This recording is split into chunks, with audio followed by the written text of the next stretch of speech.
What's going on, everybody, man? Welcome back to the Brian Johnson podcast. Yo, thanks for tuning in last week, man. My man DP's episode was nuts. Hallway Chronicles. I never thought I'd be doing like a podcast in a hallway, but it was amazing, It came out really dope and just straight raw, and I just appreciate everybody checking it out. But it's not easy doing this podcast thing.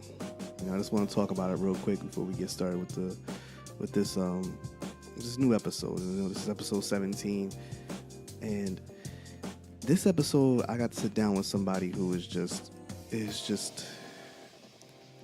one of the most amazing people I've ever met. She just has an energy about her that is just dope. But number one, she is who she is. Like, you meet people who aren't always who they say they are, but she's genuinely who she is. She doesn't pose the front. She doesn't try to front for nobody. She stays in her space and she's comfortable in it. And you can tell that she's good with who she is. And these days that's rare. A lot of people are trying to put on for social media and everything. And you get this, in this episode, you're going to hear that we're inside. They were in a Panera Bread in this episode. I had to, get an interview where I could. I did it at a Panera Bread. And then we ended up outside, which you'll hear that in the later part of this episode. It was just a really dope episode. I got to know somebody who I've known for a long time, but didn't really know who she was. And I got to know a lot about her and how amazing she really is. Like, she's an amazing person, very solid, very real, very about who she is and what she's trying to do. And you got to respect that, man. So it's going to be funny. She's going to have jokes. She's going to tell some real stories. She's going to talk about taking opportunities when they come. Sometimes they don't come in the way you want them to, but they come. And she definitely took the time to do it. And, you got to respect that. So without further ado, man, enjoy the episode, man. Thank you guys for checking in. I just want to say appreciate that. And, things are hard. Things are not easy all the time. But you got to push through them and you got to make it happen. And if you're serious about whatever you're trying to do, just go out and do it. Don't be afraid to go out and do it. Sometimes I get held up by my own stuff and I don't do things. But on this podcast and all that I've tried to do with it, it's really taught me a lot about just people who are they're no different than me or you or anyone else. They just decided to go and do something that they wanted to do, and they did it. And that's the point of this podcast. That's the point of this whole podcast, is to show people that there are people just like you and me who are out there who are doing amazing things. So with enough said, I'm not going to ramble on. You guys enjoy the show, man. Again, this is episode 17. Enjoy it. All right? Peace.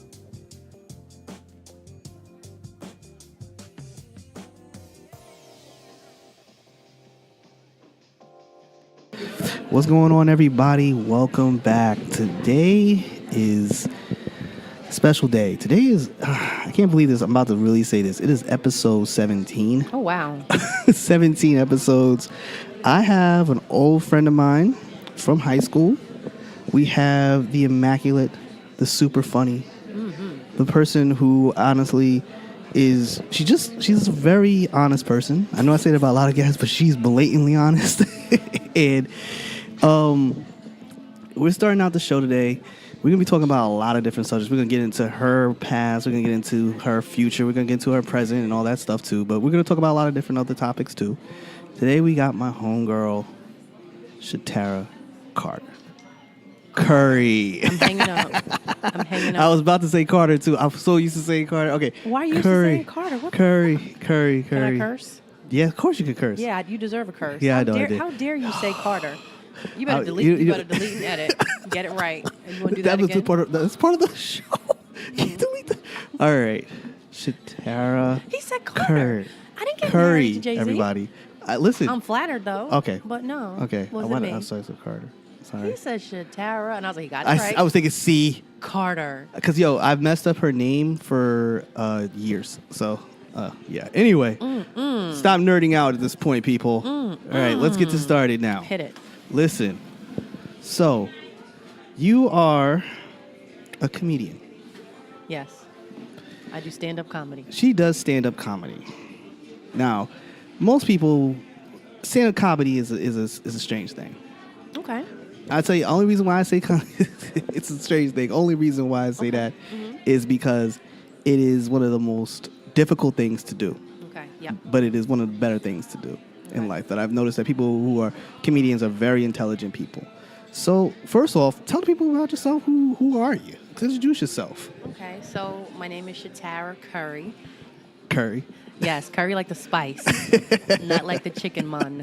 Curry like the spice. Gotcha. Or curry like the basketball player. Whatever, it runs in the family. What can I say? We're great. So, yeah, I do stand-up comedy. I've been doing comedy now for 10 plus years. I'm not new to this. I'm true to this. Nice. And I've been bringing the funny and just getting better with time. And it's been quite a road. However, I'm just happy to be on it. I'm happy that I actually recognized the gift and was like, you know what, I could do something with this. Okay. Now, I have a question. Give it to me. Now, you started out where I started out, Teaneck, obviously. Now, you started out in Teaneck. Now, were you always that funny back then? Look, I remember you being funny, but I wasn't around you all the time. Were you always like the person that was cutting up and stuff like that? It's sometimes when people tell me like, you know what, sounds about right. Like yes. A lot of people who knew me from like high school, junior high, they're like, comedy sounds right. And that lets me know they spent time with me. Right.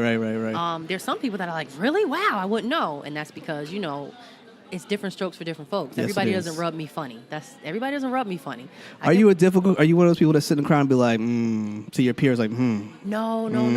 I'm super chatterbox. Okay. Like sometimes we gotta respect each other's zone. Right. Space you want to get in before you get on stage. Okay. And if you see me coming, it's like you just go the other way because I'm like, hey, like I'm happy to see people. I'm running my mouth.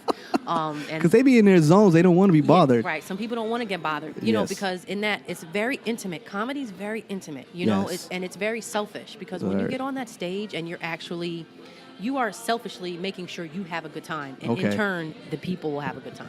People have a good time is right. I know that I did good according to how much fun I had. All right. And that's just how I always judge my set. So, in terms of, was I always funny, getting back to your question, I think I was always like bugging out, being silly, having a good time, being, flag twirling on the bus. Some of the people remember we would do that. I was in Terpsies, dancing. I didn't even realize I was just like so silly. I didn't even know. You were always a live wire. I can remember back in the day. Damn. But it was always, like I had previous comedians when I always say those who are always quick-witted and they're a bit of a live wire. You were just like, people get up to you, they think you're very calm, very humble, and then also they start talking to you, and it's like, oh, the eyes, boom, yeah. So, it's just, you were always present. Wow. I always remember that. And I remember being like, slightly intimidated, like, maybe I should go over here. Oh, really? Nah, because you were just real. You were just like, you were alive. And of course, I was like, for everybody's context, she graduated before me, so she was like a senior when I was a junior. Right. So it was like, she's a senior. But you were in Chanel's class. You were in class with my sister. Yeah. Right. Your siblings, yes. Your sister Chanel. Yes. Shout out to her, man. Shout out to her. That is my road dog. Now Chanel is funny too. Yeah, Chanel is funny. Chanel has jokes. Chanel for days. I always tell people, and family-wise, oh shoot, my mother's calling. Hold on. Oh, okay. Hold on. I always would say that everybody is funny. I'm surrounded by funny people. My best friends are funny. My family's funny. My father was funny. I come from a very funny house. I'm just the one who gets on stage. Okay. You got the balls. Huh? I'm just, everybody's funny. Right. I'm just one that gets on stage. Not to downplay getting on stage, because getting on stage is the big deal. That's what I'm saying. Like, it takes. I mean, that's like one of the hardest things to do. I'm not trying. Did you ever have any stage, like any like being on stage prior to Terpsies? Well, Terpsies, but I'm saying, like, you know what I'm saying. You're up there, you're talking, you're the person, you're the center of attention, you're talking, kind of thing. Prior to. Let's see. In college, I was taking a lot of like theater classes. I would do a lot of like. What college did you go to? I went to Keene University. With the Keene University. Union, Keene, KU. Yeah. I graduated. Can you believe that? Shit. Listen. They let you out with a degree. By the skin of my teeth. Barely. So I made it out. I did that. She actually did that. Class of 2002. Okay. And for those of you who knew me in high school, I was a straight knucklehead. I came there for the social hour. Academics was not my thing. And look at me now. Anyway, moving forward. Yes. I had to live in the past. So I took a lot of classes, causing me to get on stage. So I just took like a lot of speech classes. I did a lot of public speaking. I did a lot of like presentations. Like I remember there would be like, How was that? How was your nerves doing that public speaking stuff? Let me tell you, I would rock it. I remember one of the professors like, listen, this is what you can do. You can either do like a presentation. Right. Or you can do like a paper. It was always a choice. Wow. I forget what class. Man, listen, I'd be like, okay, listen, here's the deal. Here's my topic. I'm going to get up there and I'm going to run my mouth. I would bring Capri Suns. I would set it up like a real meeting. Capri Suns, snacks, snap. give everybody like boardroom meeting shit. Teacher be looking at me like, what? Imagine you playing like you're the coordinator. Like. Yeah. And then I would just get up there and rock. And I realized that yes. This can be something. Okay. This can be something because I'm not afraid to get up in front of people. Did you picture everybody naked like they say you're supposed to do? No, red leather, yellow leather. Red leather, yellow leather. Stop playing. Just have to get it together. Get your words together. Red leather, yellow leather. Red leather, yellow leather. Voice bonics here. Voice bonics. And then you get up there, and I remember I had a professor. Yes. And she used to be a rockette. Oh wow. And yeah, she tall. Was she blonde? I forget. She had glasses. If you guys hear stuff in the background, by the way, we're in a Panera Bread shooting this right now. So go ahead. Go ahead. I just want to give a little context to people. Okay. And this is a part of my start. Yes. And at the time I wanted to be a teacher. Okay. I was just like, I really had like real no direction. I was just like, have a good night. I said, I want to do journalism. I was going in many directions. I want to do, I don't know, I could do theater. I like public communications, but then again, what is public communications? You know what I mean? It just gets you the hell out of school. Like, I don't know, figure it out, kid. Anyway, so I took this class with her. Veronica was her name. And she wanted us to call her Veronica. She was cool as hell. Wow. And, this is your professor? What did you just call by the first name? That she never was happened. Cool. And I just remember she was tall. She told her she was a rockette, whatever. Moral of the story is that end of the semester, she comes to me. She's like, can you talk a little later or whatever? So I got a good grade. I excelled in these classes, which was great. And she goes, so what is it you want to do? I said, I want to teach. And she goes, I'm going to tell you this. And I wanted to tell you, teaching is good.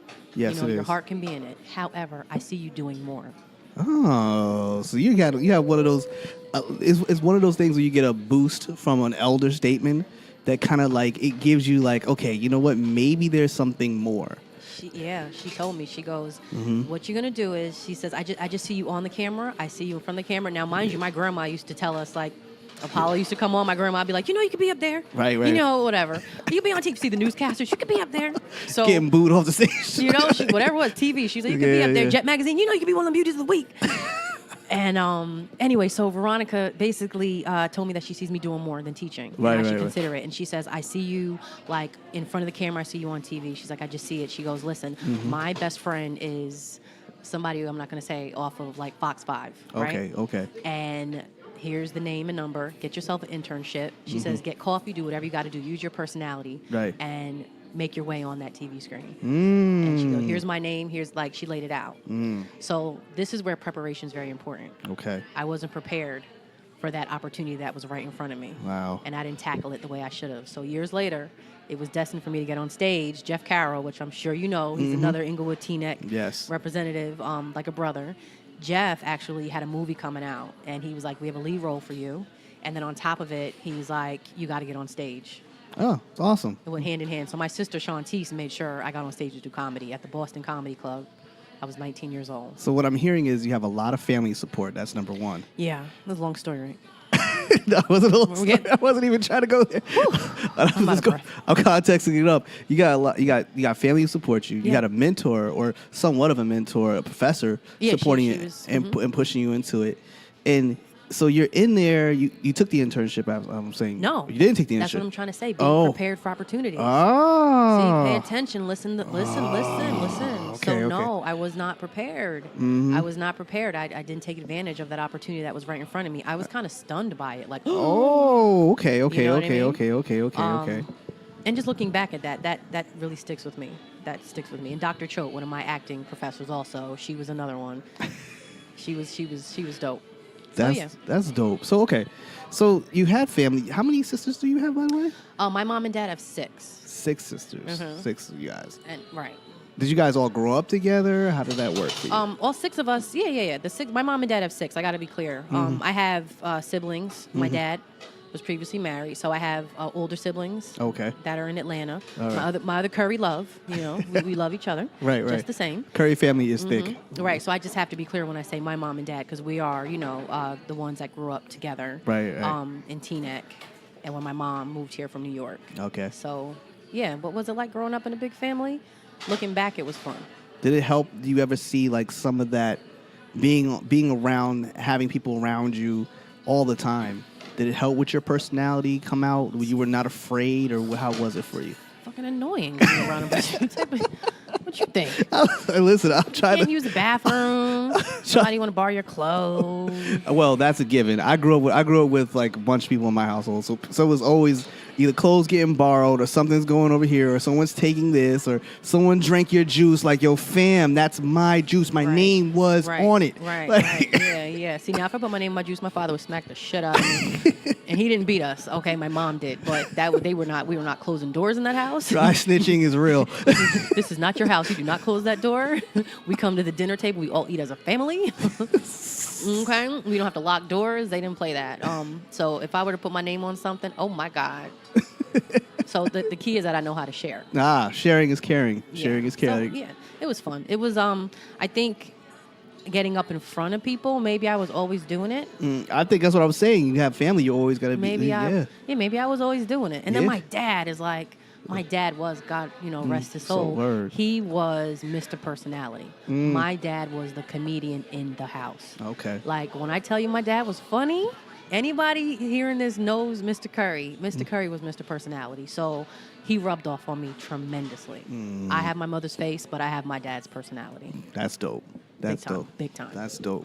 So you got your dad's personality. That definitely helped out. The fact you were around all this family, and the fact that you were able to have a personality that you could be around people in a certain sense. Now, you didn't take that opportunity. Right. Correct. So when you didn't take that opportunity, how did that affect you? I was disappointed in myself, but not as heavy, because I didn't feel the whole stand-up comedy acting thing. I didn't feel it as like a destiny.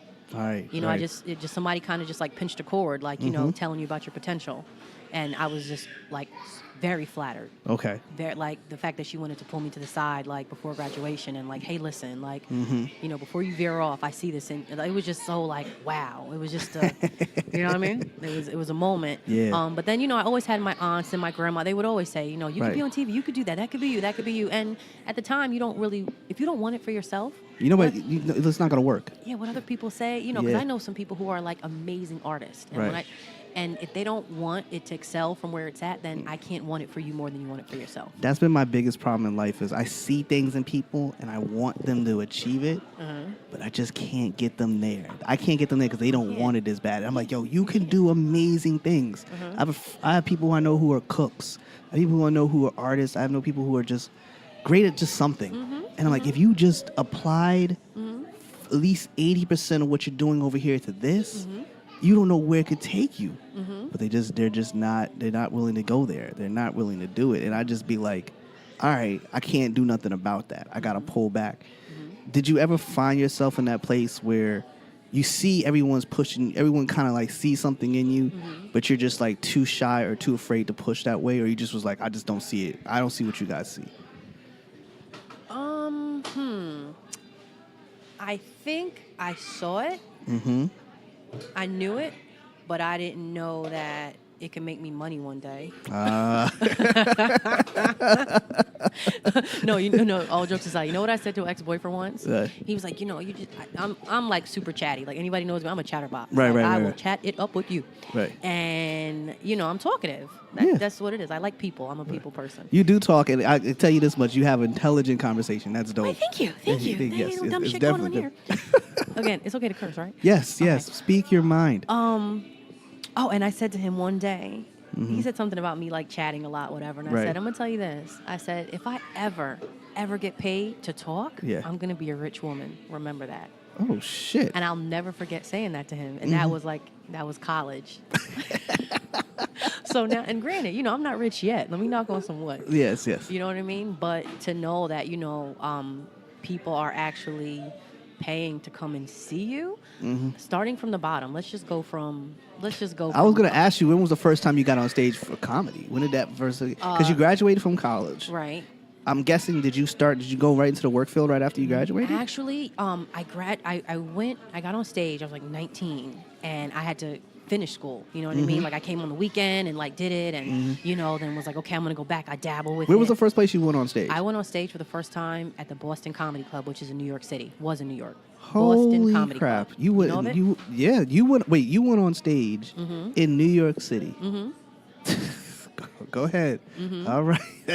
And that was Jeff. Did you have any prior training to that? Jeff Carroll, Stanley Neuron, Shatara Curry all pull that in together. Like, you got 3 minutes, you're gonna go on. So these are people that are family they see me and they're like, we got to get her started. Like they saw it in me before I saw it in myself. How was that experience for you? Getting on stage, so they're like, you just have to write things down. And I trusted my sister. Yeah. You know, I was my road dog, and she's my older sister. So I remember like writing some things down and like write it down. I remember like getting dressed and being so nervous. Yeah, sweat dripping from the brow. Because I used to go to this club and I used to watch like talent perform. I remember Roberto Vanderpool. I remember, wait, I can't think of his name. It'll come to me. Anyway, it'll come to me. Just so many greats. And so getting that like little 3 minutes. Right. And I just remember like. If you guys can't see what she's doing right now, but she's just steadily shaking the mic. Like, oh my God. Holding like a shake weight. Oh God. Right. And I just remember, I did that, and then I would come back, and then Will Sylvance like gave me some really good advice. Yeah. And he's like, they're looking at you. You're attractive. I'd come in with a skirt and a little tank top, whatever. He's like, they're not paying attention to you, so they're messing with your confidence. Oh. And that's when it was just like, that's when I had to really realize, like, do I want to take this seriously? Yes. And he was like a coach. He's like, what you're going to do is you're going to dress like you are going to go in a boxing ring and you're going to be fighting. And get your jokes together, get your confidence up, because now people are going to be listening to you. And when you finally have your confidence and you're in a good space, especially as a woman, he said that's when you can come and wear whatever you want. Okay. And I took his advice. All right. And I would, come and I'd be in my, and straight up LL Cool J going on. Yep, I was having my hoodie on, and I just remember like working on it. And, now when I get up and I wear my skirts and my dresses or whatever, that's my official. My confidence is there, and I'm funny. I had to build up to wearing what I wanted. So it was straight like jean jacket and jean I'm talking pants. Like sweatpants. Oh, not like snap! Cute. I'm not talking like cute, like juicy sweatpants or like the Victoria's Secret with the Vicky on the butt or that bullshit everybody's wearing. No, I wasn't. Look, I had a few pair back in that time, but no, no, it wasn't that. It was just like Champion. Like sweats, you know what I'm saying? Like with the elastic on the bottom. Like big sweat. I found the biggest stuff I could find. Big hoodie. So they pay attention to what you're saying. And they were listening to everything I was saying. That's dope. And then it was just like, when I finally built it up, I was like, ha! I'm naked. These are the goodies. Now you get to see the goodies. Yeah, but now my confidence is at a level where, women are very judgmental to each other, I wanted to ask you about that. So as you get into this business and you're moving forward in this business, who was it that kind of gave you some type of inspiration? What kind of comics did you see that you kind of say, all right, I kind of like this, what she's doing, because, there's a lot of dope African American comedians, but there's a lot of just female African American comedians, but there's also a bunch of just women in general who are very dope in comedy. Right. I mean, just going back, I'll tell you Carol Burnett, Lucille Ball. Okay. Oh my gosh, Whoopi Goldberg. Wow, Whoopi! I did not see that one coming. I mean, her one. I was going to say some more or something. No, I'm going. If you look, I'm going chronological. Okay. I'm going back. Okay. And then I would say the Waynes. I got to give it because Living Color was the bomb. And remember, their sister always had the funniest skit. She was so funny, right? Eddie Murphy. All right. And I know we're talking about women. Martin. And then, Monique. Okay. With her skinny bitches. Then, of course, some more. Adele Givens. I mean, there's so many women that we're looking for each other. Yes. Because even then, I love Tracy Ullman, and she was, a white woman from the UK who always has an HBO special, and I'm still a fan to this day. Right. She plays hundreds of different characters. She has a platform for that. You know what I mean? And, you know, a lot of times I'd be like, I want to do that. I want to do that. I got to figure this out. You know, I want to do that. But I didn't have, you know, a face to look at coming up. And not to say there aren't women that play that, but I would be like, okay, it would be, you know, Living Color.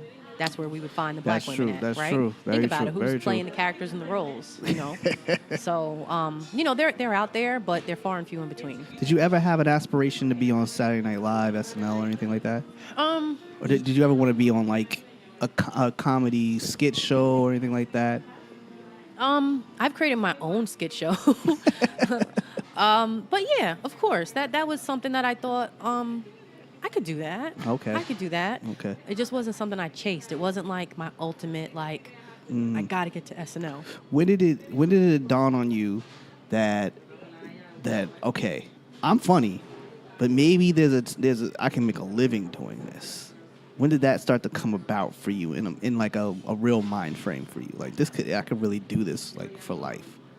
For life? And kind of make a living doing this. And make a living doing this? Well, I'm around a lot of comics who do it, you know, for a living. And I see a lot of, you know, ups and downs. I see a lot of ups and downs in comedy. And, of course, you know, when you see that there's money to be made. Yeah. But you know, I'll tell you this, candidly. I work at a hospital by day. Right. I'm a rec therapist at a psych hospital with kids. So I've been doing that for 11 years, almost the same time I've been doing comedy. And they both have my passion. And they both kind of, does it ever tear at you? Yeah, because I know that I will leave working with those kids to do the comedy, entertainment. However, my heart will still be with them where I'm like, I would still either A, volunteer, or B, like, open up a group home. Or, you know, like, I would be Little Miss, you know, philanthropy. She's always raising some damn money for the mental, it would, and I feel like I'm doing it now. That's the thing, you know. So not to say like I go there and I volunteer, right. You know, but my heart's sincerely in it. So it's like I live two different lives. That's wild. So you're basically Jekyll and Hyde kind of in a way. You live in two different lives. I really do. And how does that? I mean, does that tear at you? Like some days it's like too stressful. Like, all right, I got to be at this show, but I got to be here. I got this. Does it ever become? Do you ever get like to that point where you're just like, okay, I gotta slow down. There's so much going on right now. I need to slow down. No. Wow, that's the first time on this show that I've asked somebody that, and they said no. No, because I pace myself, because when you work with and again, maybe the 9 to 5 gives me that balance, you know. Right. And again, I'm not new at it, but you know, the clientele of people that I work with, it's very emotionally heavy. Okay. You know, so when you can just imagine behavioral health, mental health. When you deal with this population of kids at that, it's very humbling. Right. And it reminds you that life is very fragile. Has the dealing with those emotions and dealing with those people, has that overflowed onto you where you just don't got it when you get to your set? Maybe you got to do a set, but you had a really rough day there, and there's a lot tolling on you. Has that been pressure on you? Comedy has definitely been an outlet.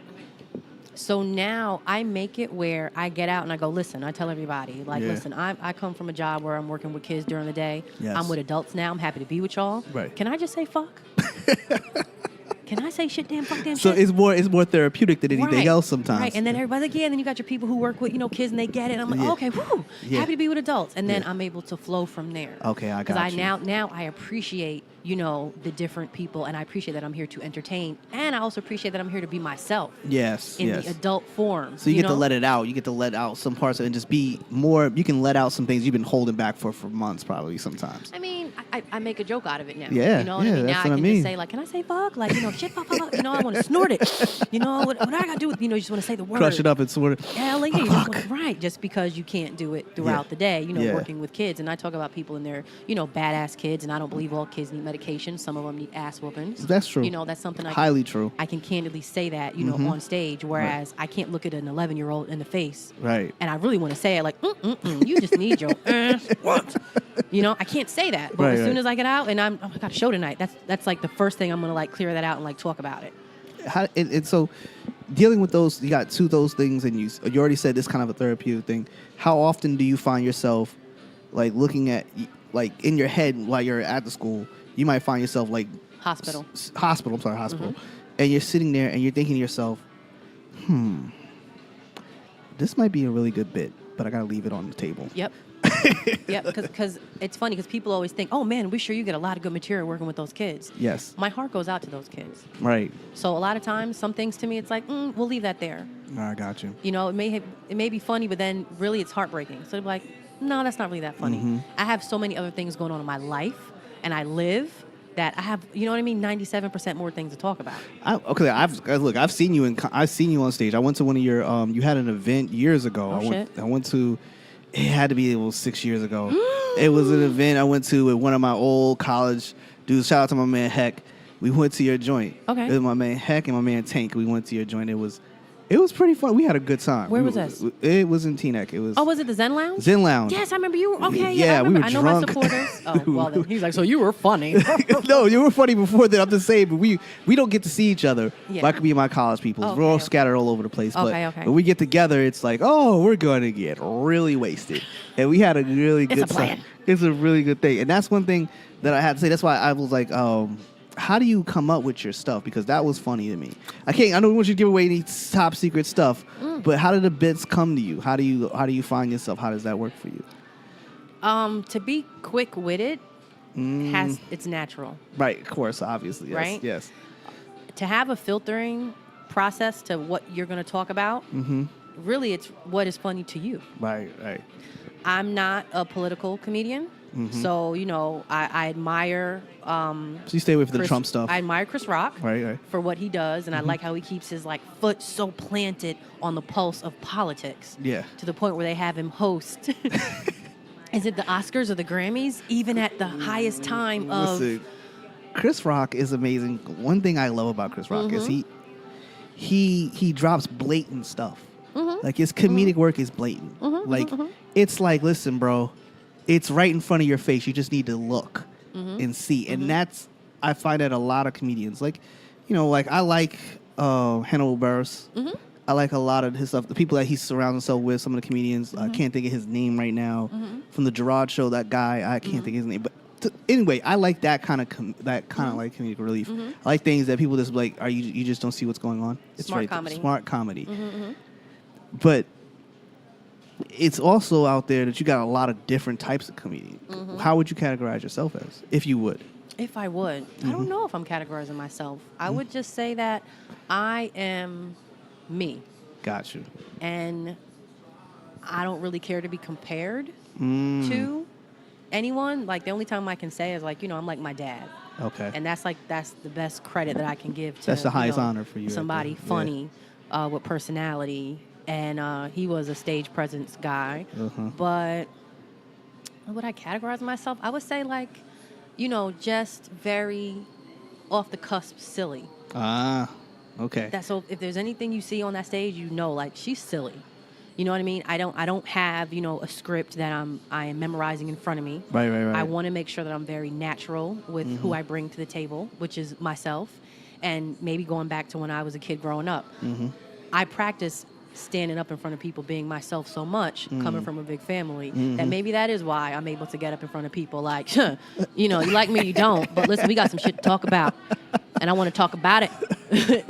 So, I don't have a category to put it in. It's just, you got me thinking. That's the point of it is, get you thinking. Outgoing, funny, witty. I mean, there's so many hashtags we can put on this. One thing I can say from what my experience is in watching you do comic work, and now this is dating myself because this is years ago, and I'm sure your work has changed since then. It always seemed like it's not in your face comedy, but it's like you're present. It's like we're gonna be talking about something that you can feel today. It's not gonna be something you're gonna feel back then or it's today. You're very much in the now. Okay. And that's something I've always noticed about you. Even when I see you on Instagram and everything else, it's not like you're all over the place or anything. Like, you're very in the now. I don't want to compare you to Just the Mess, but I think you're kind of in that vein, but you're way, to me, you're funny. You just dropped that. You have this funny thing about you that just, when you speak, it's funny to me. That's all I'm saying. Oh, okay. Yes. I see. A minute ago we were intelligent. Now it's funny. Okay, well, so no more compliments at this point. Mr. Wordsmith. Oh boy. Okay. Yes. So Leave that alone over here. We're going to go back to that. Anyway, Okay. now, I have a question. Okay. All right? Now, you're a female in the comedic world. I am? Yes, you are. Oh, shit. And you've been in this game for a while. Mm-hmm. How has that dynamic been there for you as a woman in this business for you? I know you're talking about, you had to dumb down your clothing so people would pay attention to what you got to say and everything. How else has it been for you being in this business for so long? And what have you seen on the scene in your lifetime in this business? What have I seen on the scene? Without snitching. That sounds like a book title. What have you seen on the scene? Have you seen on the scene? I like that. That sounds like, that's going to be a cut. What have I seen on the scene? That's a good question. I've seen a lot. I've seen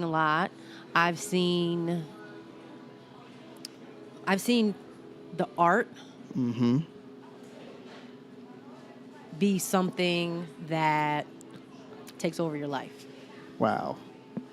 So with comedy and getting on stage, it has to be something that you are pretty much like married to. You have to want it just that bad. I'm talking whether or not you have a shitload of movie credits or TV credits backing you. Mm-hmm. You can say, like, I've been in this business, and now we have social media. So I was in it before social media. Imagine.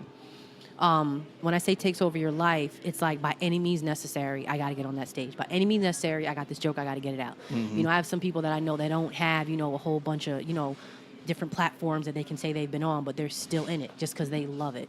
It's something that you have to love unconditionally. Right. In other words, whatever is going on in life, you still love it. And that's really just... That's how I feel about photography, and I'm just new to that, and I totally understand what you're saying right there. And you're just like... You have to love it, because you're not going to... You get instant gratification on a certain level, but if you're expecting to be, like, revered right off the bat, it doesn't work that way. No. So even for me to talk about, like, getting paid, I'm not talking like I'm Little Miss Moneybags and, shit is just flowing in. No, comedy is a free thing. Yeah. You understand what I'm saying? When I get paid, and I've worked my way up to get paid for show, I'm flattered. To this day, I'm flattered. But it is like a fruits of your labor type of thing. Yes. Over time, you do want to see some type of progress in that area. Right. You figure, I'm from Jersey, so back when I first started, I was going to New York. That was toll. Gas and toll. And then for people to tell you, no, we don't have time for you today. I used to get played out. No, they just wanted to see that I was serious. Dudes were assholes. They just wanted to see that I was serious. Looking back at it, and then maybe it will come back tenfold. Maybe just for those times. Now I got 7 times on stage. 2 weeks later. Either way, I'm not dismissing somebody for being an asshole, because I dealt with those. But it just made me stronger, and I got better. And the one thing I always felt like, you don't have to like me, and I'm okay with that. Right. But you're gonna respect my funny, and that's just and I'm not here to lay on my back to get stage time. I'm not here for none of that. But you're gonna respect my funny. The one thing that I'm gonna work at is that respecting my funny, and that's how bad I just wanted it. And when I say that it takes over your life, if you don't want it, nobody's going to want it for you. Like, you have to, like, nobody's ever going to call me and be like, Shatara, we haven't seen you. It's been a couple weeks. Where you at? Nobody gives a fuck. Nobody cares. You know what I'm saying? There's room for somebody else. Perfect. There's always room for somebody else. You never, like, I learned that in any business situation, you can be the best person in there, but you have to really be able to work at it. You can't just say you're the best. You can't just put yourself in there. You got to work your fucking ass off. And you can be as naturally talented as possible. There's somebody out there who does half the talent that you have, but they just outwork you. They know how to put it in there. You just like... And social media is a thing now. So now you don't have to. You can know how to edit. I wanted to ask you about that. Know how to edit your shit and be funny. And guess what? Boom. How do you feel about the Instagram funnies? I enjoy it. Okay. I enjoy it. Okay. I'm not as nosed into social media as maybe I should be as an entertainer, to be honest with you. Right. But I'm actually glad that I have that somewhat of a balance of, before there were cell phones, putting a quarter and, knowing what it is to use a microphone and microwave. And look at me.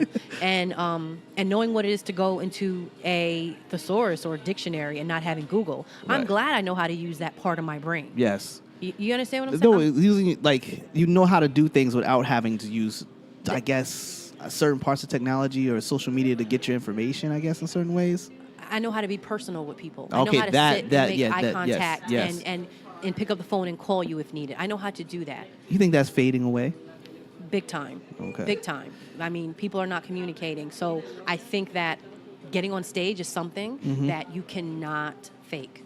That, like, when I get up and, you can tell I've been doing it for a long time. Yeah, because I have been. Right. You can either you have it or you don't. So there is something to be said about having the gift to get up there. Yeah, yeah. But you still have to work at it. Right. The shit just doesn't happen overnight. Never does. I think these days people want so much gratification. I've seen people who have just blown up like practically overnight. Like, I guess Cardi is a gift and a curse to the entertainment industry. One, you're going to have Cardi clones everywhere in every facet of entertainment because they're going to try to do what she did. And then on top of that, she does give hope to everybody to say you can make it from nothing to something. But not everybody can get up there and be crazy on the mic and talk crazy, and people are going to rock with you and think that that's going to make you millions of dollars. It doesn't always work for everybody. And I see a lot of people out there pressed to be these other people, and I don't understand why you need to be that clout chasing, as they say now.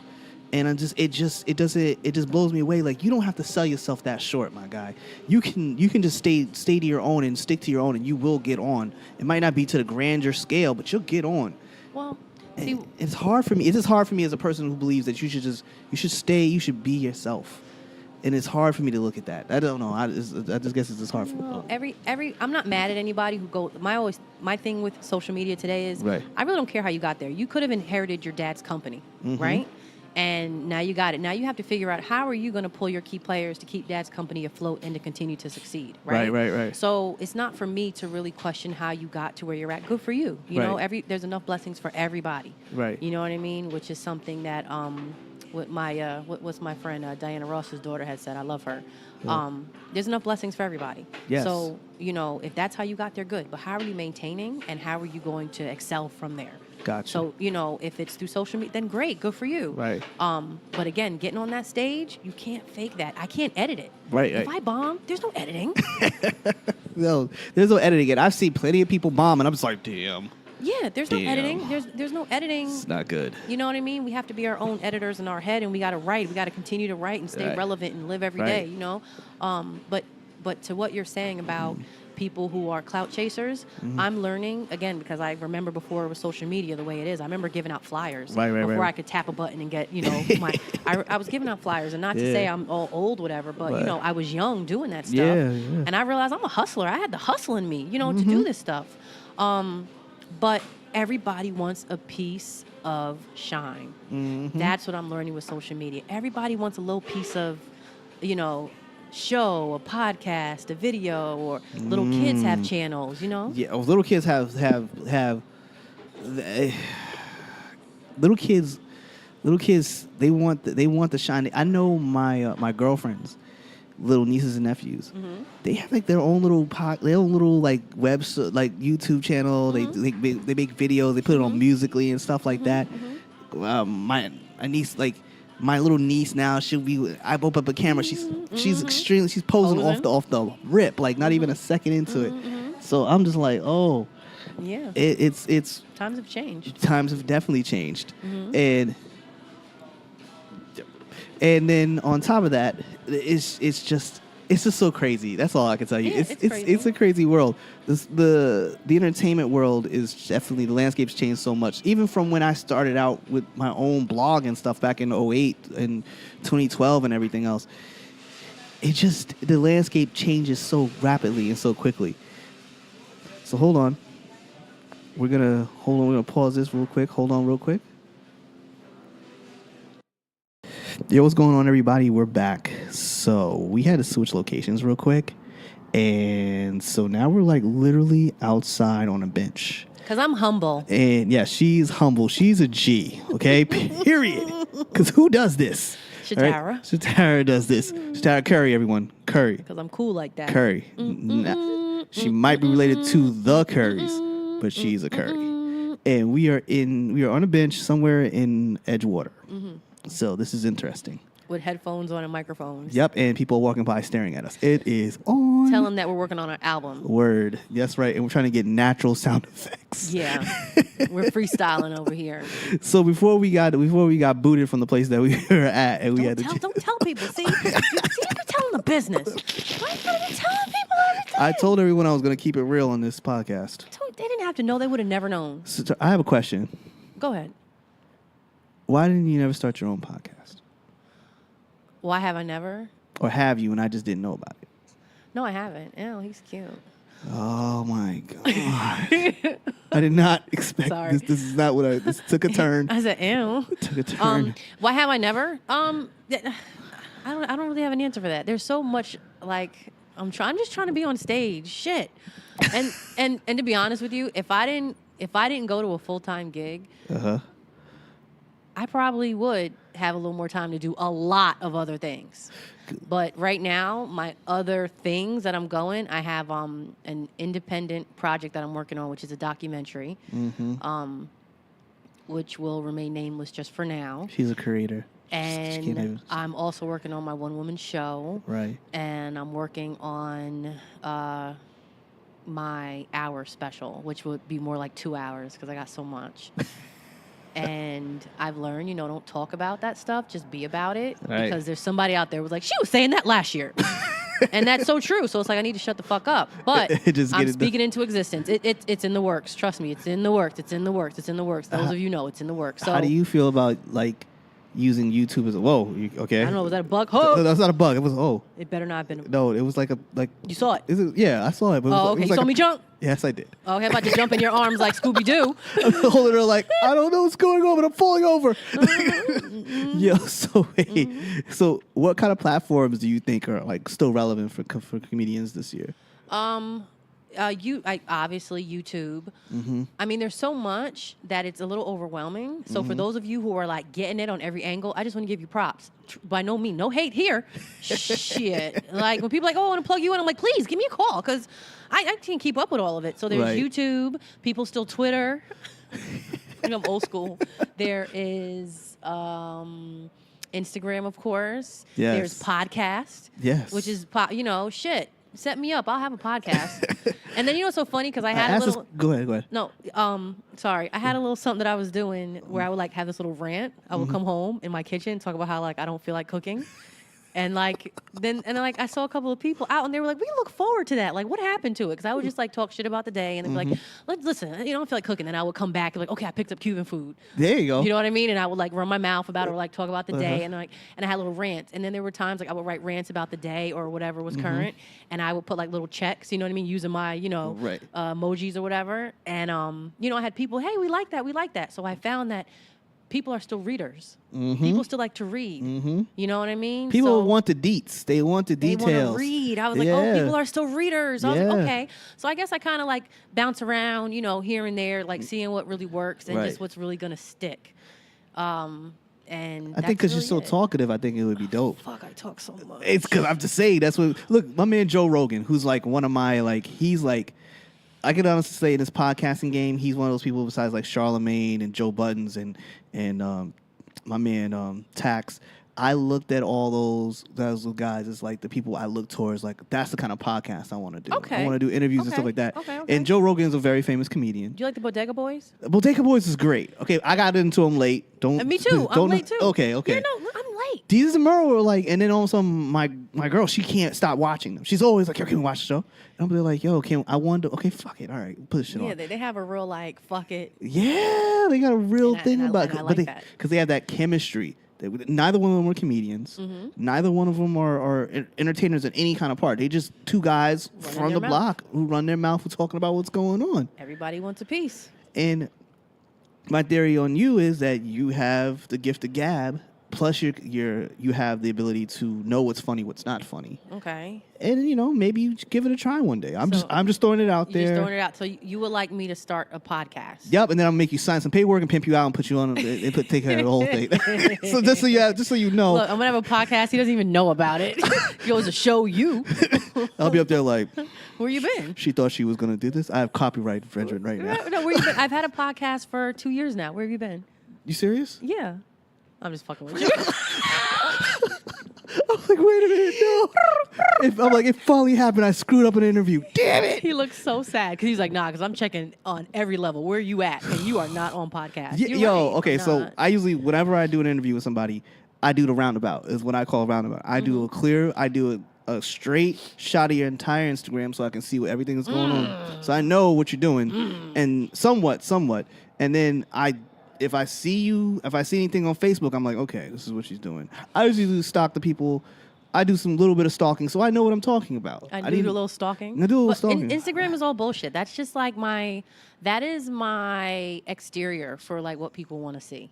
Yes. You know, I'm not really telling y'all when I'm like at Target. I'm not really telling y'all when I'm crying and I got a divorce from my husband. I'm not you really travel telling a y'all. lot, though. I'm messing with y'all. Your Instagram I'm not really says, telling y'all I got a dog. Your Instagram says you travel. Instagram says to me you travel a lot. You do a lot of traveling. Do I? Oh man.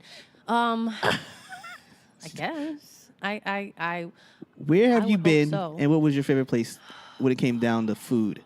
Ooh. Where have I been? Okay. So I've been fortunate to say that comedy has taken me around. Okay. So I've been Did you do the Chitlin circuit? Well, I've been to, and this is what I mean. Mm-hmm. I've been to Germany. Damn. I've been to Amsterdam twice. I've been Twice? to London. Black people don't go there twice. Go there once. Yep, twice. I've been to San Tropez. I've been to Jay-Z.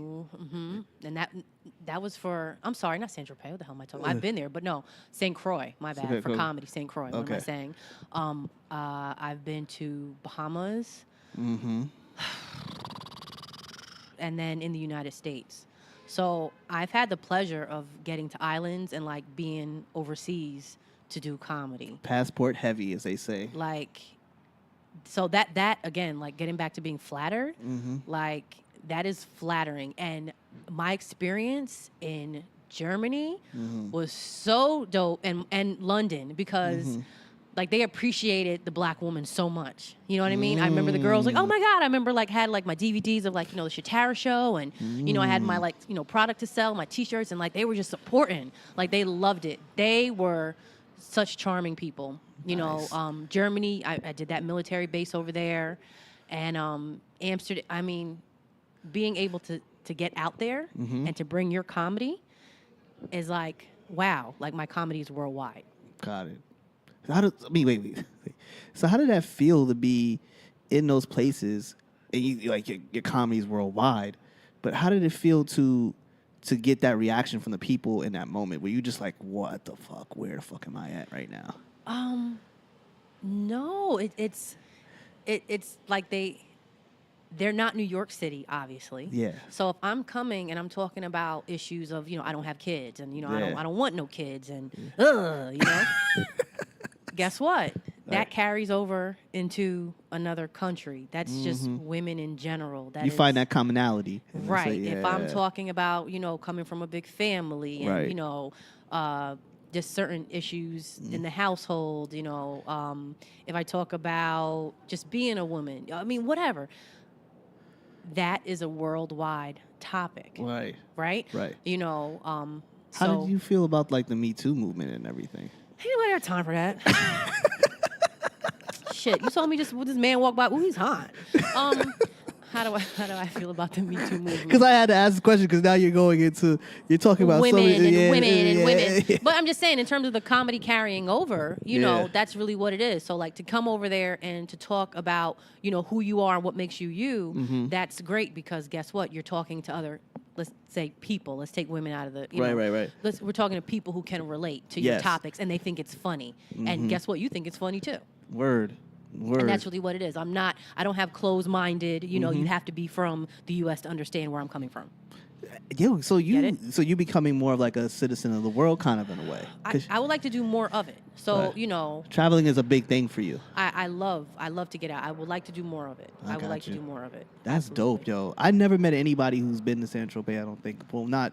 Yeah, I don't think so. Right. I went on a Mediterranean cruise. So okay. I went to I saw Leaning Tower of Pisa. I saw Shit, we were at the Vatican. I never even went to Amsterdam twice, which is really crazy. Oh, that's that woke up a whole other side of me. I was like, I totally forgot that I'm into this life right here.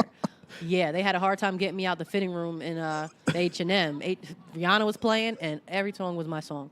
They were like, ma'am, are you okay in there? Ma'am, are you okay in there? And I just couldn't stop dancing. I was high as a kite.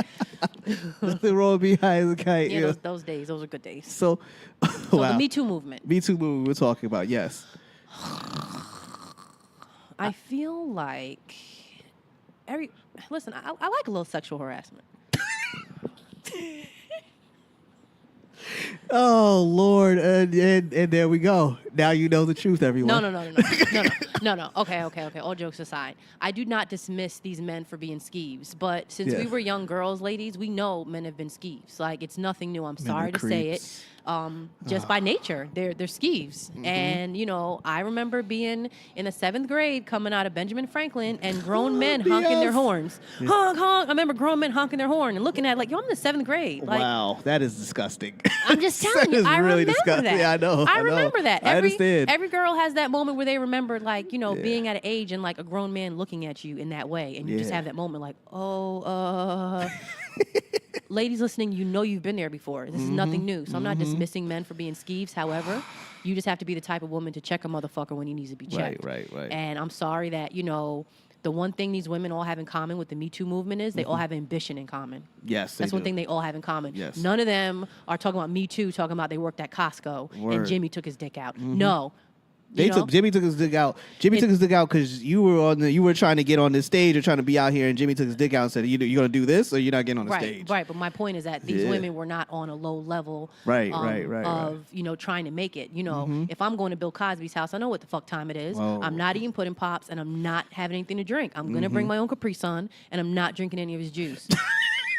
But I know why I'm here. You know what I'm saying? Yeah. So what the hell? I'm in Hollywood. This is what I'm here for. Why does he invite me to his house? Yes. You know what I mean? So sometime, you know, with a lot of, hey, listen, he's a skeeve. He likes to sleep with women who are not conscious. That's a whole nother type of fetish. Mm-hmm. You know what I mean? I've been asleep, and you know, your man try to, you know, hit you on the shoulder. He wakes you up at the least, ladies. But I mean, come on. I don't. So I think it's terrible. So so men are skeeves. You know, we get this part, and I just feel sorry for women who don't have the oomph to really, you know, smack a man's hand or, you know, be like, fuck it, I don't need this job, and march to whatever office they need to, you know, and instead of saying something 20 years later. Like, that must be, you know, something that really, like, that has to hurt, you know? So I'm not saying that I have no empathy. You know, I'm being silly, obviously, when I say, you know, we like a little sexual harassment. But, like, to be a woman, especially to be attractive and have ambition, you got to have tough skin. Yes, you do. Because I'm going to tell you, the fact that men are skeevy, women use that to work in their favor. Hence the fact that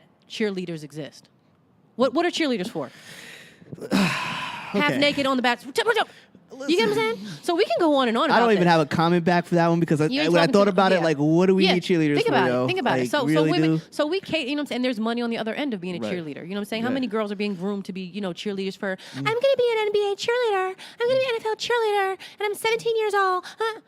What do you think she's going for? You know, she's catering to men who are fucking skeevy. I hate to tell you, not because her mom is going to be in the crowd every time cheering for her. No, you know. I remember many a day looking at the women and being like, okay, we're just going to subject them at this point. We're not even looking at them we're just looking at them that they're just hot. So that's the only reason why we're looking at them at this point. I mean, hey, listen. You ever go to a bar and the waitress has her breasts really pushed up to her chin? Yeah, because for more tips. That's what I always thought. Okay. So do you think she's going to yell harassment when she looks at her wallet and she has $300 extra? No. And we're not even talking about a strip club. I'm just talking in a regular old bar. Exactly. You get what I mean? Yeah, so do you think she's marching saying Me Too? And that man who, you know, talked to her all crazy? No, he's not. So she's using his skeeve to work in her favor. Oh, that's one of my best customers. Gotta go. Right. And she's marching her little happy I've seen that. ass I've seen that plenty of times.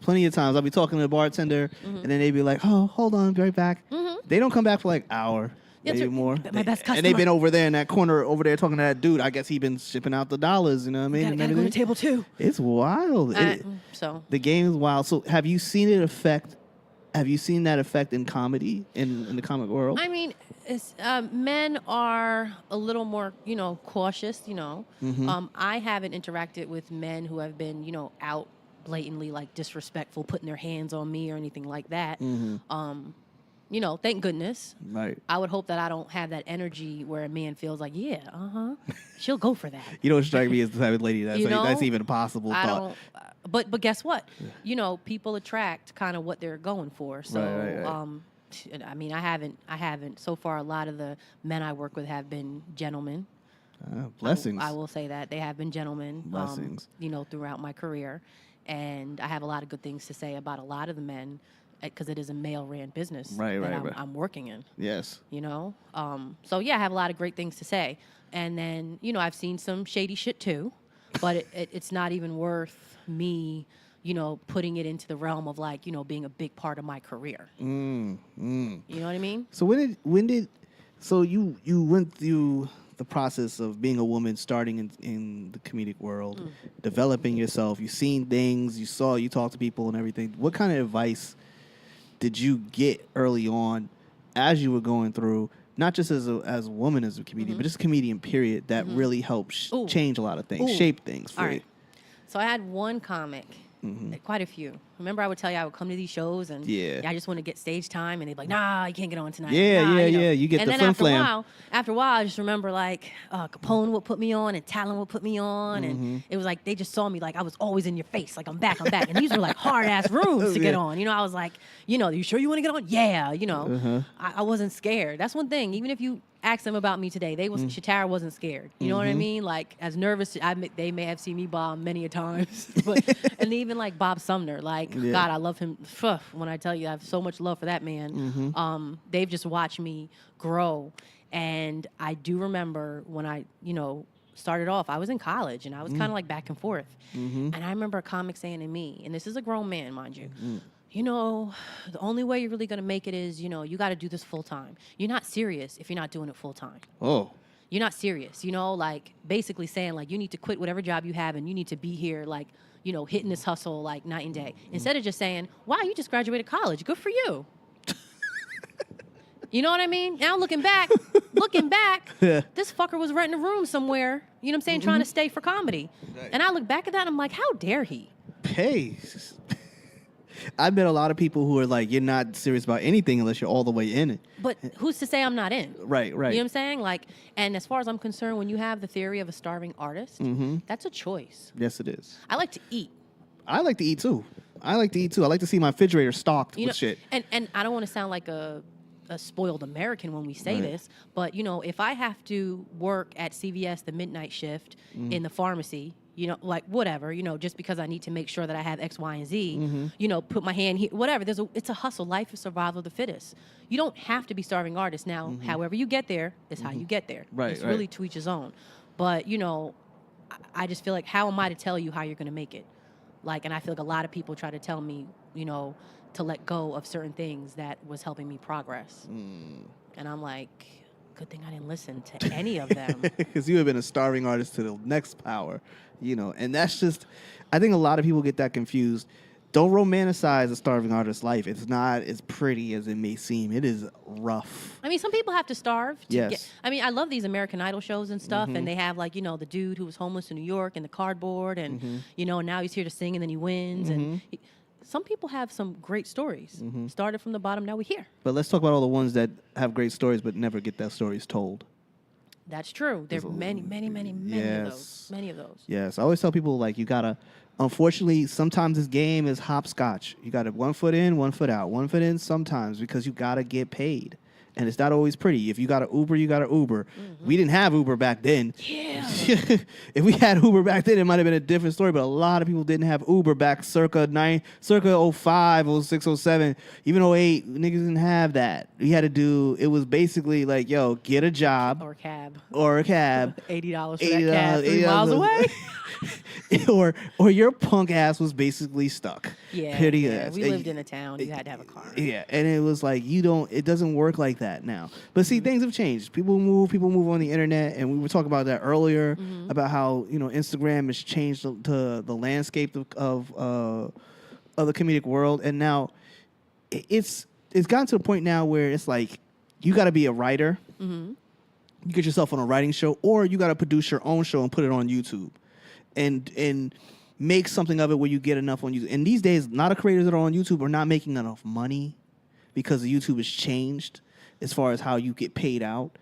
And it makes it difficult for creators to create different things because the level of getting things done on these shows and then trying to get sponsorship has changed. That landscape has changed. It's difficult on a certain point. Well, I beg to differ only because I feel like creativity has no limits. That's what I tell the kids at the hospital. The best thing about creativity, there's no limitation to it. Right. You know what I mean? Like, if you want to use your imagination, there's no limit. Yeah. So with that being said, the one thing that social media has done that I've noticed with people, people who want a piece of the limelight, what do you call it, the clout, whatever it is. People are creating their own shit.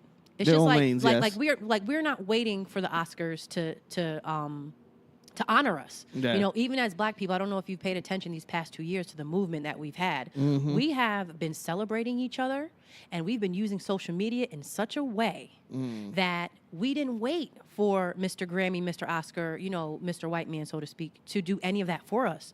We picked it up and we did it ourselves, whether it be through music videos, whether it be through hashtags, whether it be through Wakanda Forever, whether it be through Black Wakanda Girls Forever, Rock, yes. Black Girl Magic. I mean, we are picking up our own pace and we are doing it for ourselves. So social media has given us that outlet to not wait for the sponsors, not wait for, hell, you even have, what is that, GoFundMe, if you really want to. There's really no limit to what you can get out there. And you got to think, this is really what it comes down to. What are you doing it for? What do you really want to do it for? So if you're somebody who's, I really want a music video, I really want to get it out there, then guess what? You go to the curb, people are shooting their video with their phone, because these phones are very, very advanced, super classy. You got $700 in your hand, sir. Okay. I'm cool with the phones. I'm just telling you. Look at you. You're out here. Look, you're creating. Yeah, Did you wait? Did NBC call you today? No. You know what I mean? I went to work. I said if I can't, nobody's gonna give me this lane. I gotta go take it myself. But that's what I'm saying. Right. Everybody's creating their own, and that's why for me it can be very overwhelming, because once upon a time, as a comedian, I did something that was different. Once upon a time, what I did was like out the box. Like, you do what? And now everybody's like, I'm a comedian, and I'm like, okay, hey, if you say so. Right. But even in that, just with videos, with movies, with dialogue, with documentaries, whatever it is, you can get your stuff out there, and whoever you consider to be the masses, then that's what you do it for.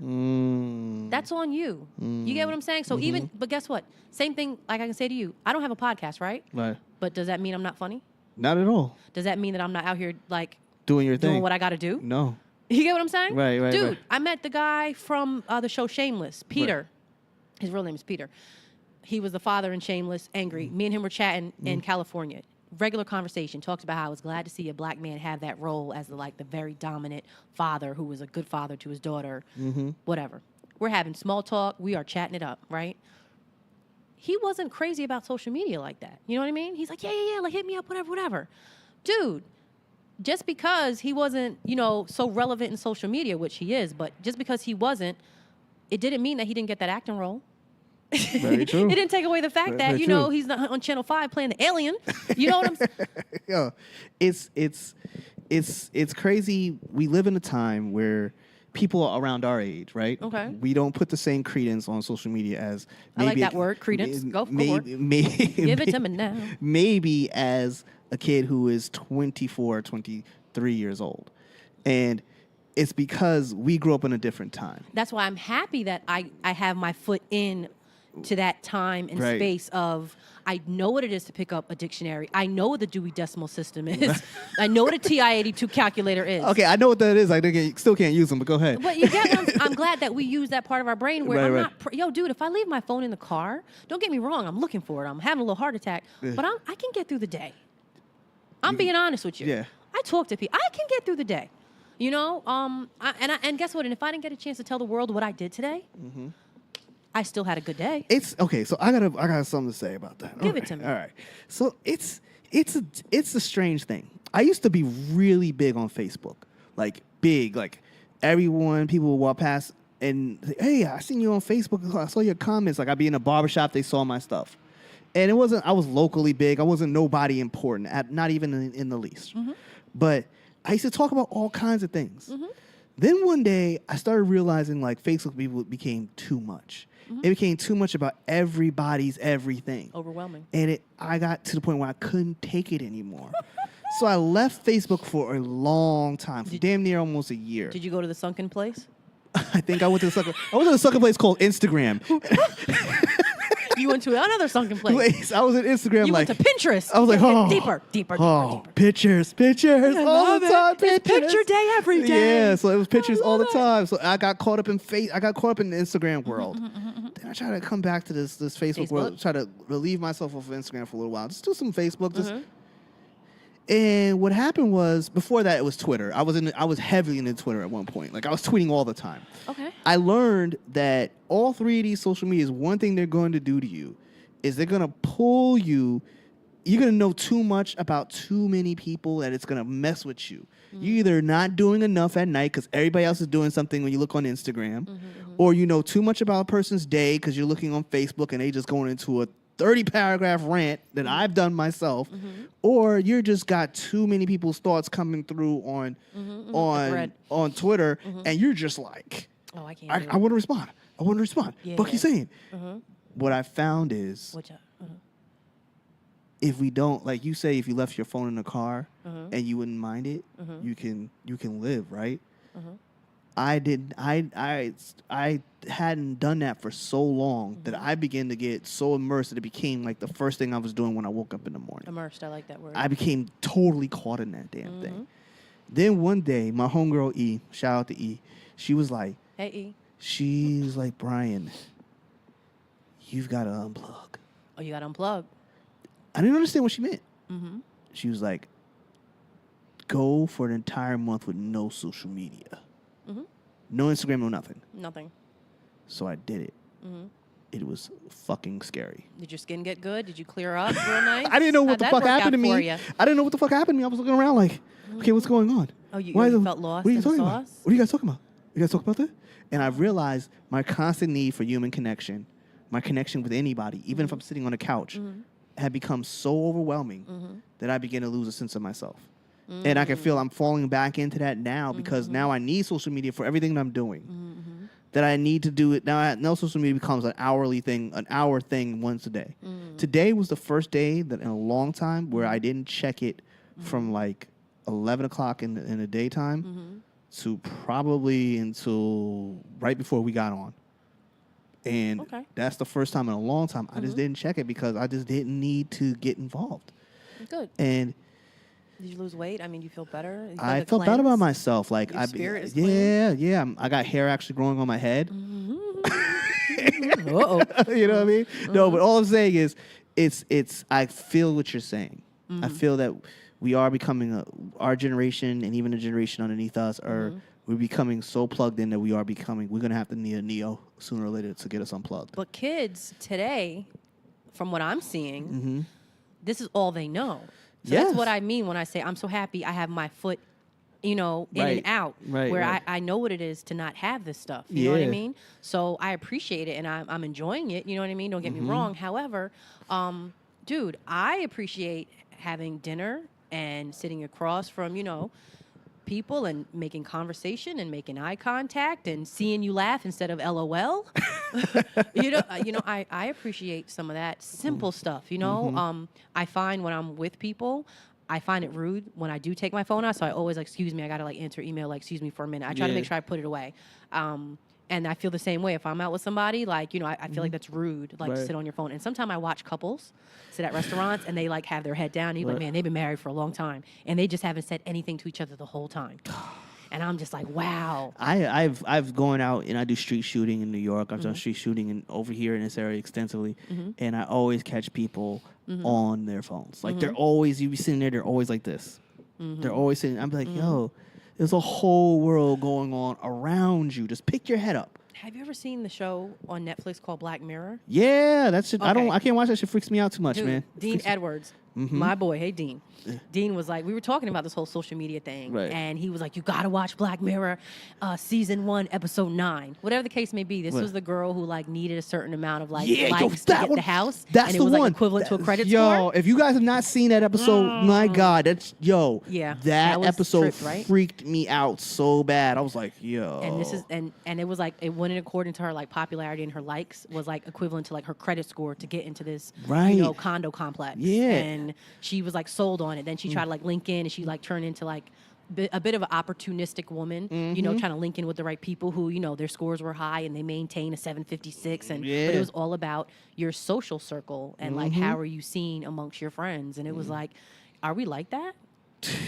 It made that show will make you examine everything about yourself and what you do and how you feel. It's just that one episode had me thinking like, yo, man, how often am I checking my phone? Like I'm looking at my phone like, wait a minute, am I checking my phone? And every remember, she time? was like taking a picture of her coffee Yeah. and like sent it, and then like the one guy, he got fired. So anyway, good show. It's like, okay, so It's like Twilight Zone. right. It's like and I don't want to get to. I guess we got into the social media talk. We're talking a whole lot, Sorry. but it's a lot. But it's Sorry. like. It's like I said. Sometimes I will as a photographer, I'll post pics. It doesn't get a lot of likes. I either eat that or let it eat, or I archive it or pull Does it it off. bother you? Because they It- said that.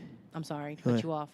I was reading something, and it said that basically a sense of depression does come from social media, right? So when people get likes for certain pictures, endorphins are built up in the system, which are happy hormones.